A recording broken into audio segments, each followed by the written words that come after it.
The runway entrance lights were red. The truck crossed anyway. A landing CRJ-900 had no time to stop, no room to turn. 2 pilots died at LaGuardia on a March night when every safety layer the airport had built was tested, and the calls to stop the truck went out repeatedly from more than one voice, and the truck kept moving. This is the collision at runway 4 LaGuardia Airport on the 22nd of March, 2026 at 11:37 at night. Jazz 646, a regional jet on final approach, struck an airport fire truck on landing rollout. The NTSB preliminary report is published, and the basic shape of what happened is clear, but it raises an uncomfortable question about how a sustained, multi-party effort to stop a vehicle on a runway can fail. We're drawing from that preliminary report federal guidance on runway status lights and the controller frequency audio. LaGuardia Airport, Queens, New York, one of the busiest and most constrained airports in the United States. Light rain that night, a wet runway, 7 miles of visibility under a low overcast. The aircraft was a Bombardier CRJ-900, registration Charlie Golf November Juliet Zulu, inbound from Montreal with 72 passengers. The vehicle was an Oshkosh Striker, the airport's heavy fire truck, call sign Truck 1. 3 crew members inside, a driver with 3 years of experience, a turret operator with 12. This is a story about 3 people in a truck, 2 controllers in a tower, and 10 seconds of radio.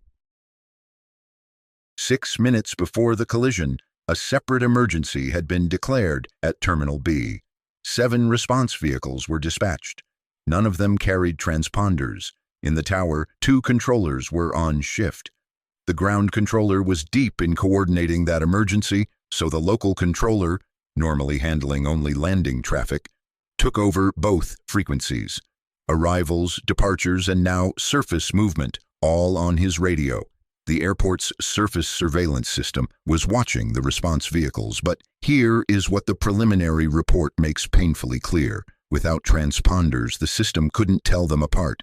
It displayed 2 radar targets where 7 vehicles actually were, and it did not generate an alert.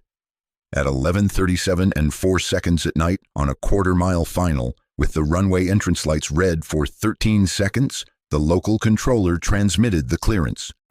Truck 1 and Company. Truck 1 and Company, LaGuardia Tower, requesting to cross 4 at Delta. Truck 1 and Company, cross 4 at Delta. 3 seconds later, Truck 1 read back the clearance and began rolling. 5 seconds after that, the controller realized what he had done. What came next over the tower frequency was a sustained multi-party attempt to stop the truck. Stop, Truck 1, stop. Truck 1. Stop, Truck 1, stop. Stop, Truck 1, stop. Stop, Truck 1, stop. In those 13 seconds, the CRJ's main gear touched down. Truck 1 crossed the hold short line at 24 miles per hour. The runway entrance lights extinguished. The nose gear touched down. And shortly after, the CRJ struck Truck 1 at 90 knots. The stop calls had been going out for the better part of the rollout. They did not land in time. So put yourself in Truck 1. You're rolling toward the hold short line. The controller has just cleared you to cross. Ahead of you, set into the pavement, a row of red lights flashes across the taxiway. These are runway entrance lights, RELs. They are a federal safety system installed for exactly this kind of moment. They illuminate automatically whenever an aircraft is on approach. The system watches the surface, sees the traffic, and lights the line. And inside the truck, mounted on the dashboard, is a tablet called INDEMX, a situational awareness display that tracks every vehicle and aircraft on the airport, with an aural alert when you approach a runway. A parallel system designed specifically for this. The published guidance is unambiguous. If a clearance conflicts with the runway entrance lights, you do not cross. You stop.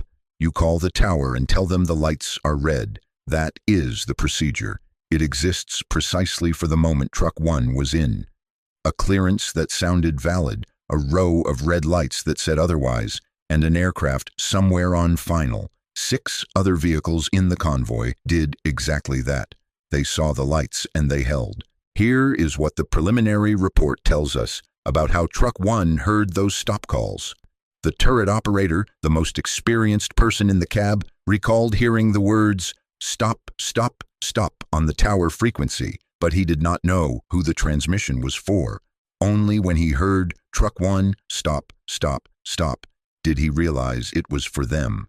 By then, they were on the runway. This is the question the safety board now has to work through. Across the rollout, there was a sustained multi-party effort to halt Truck 1.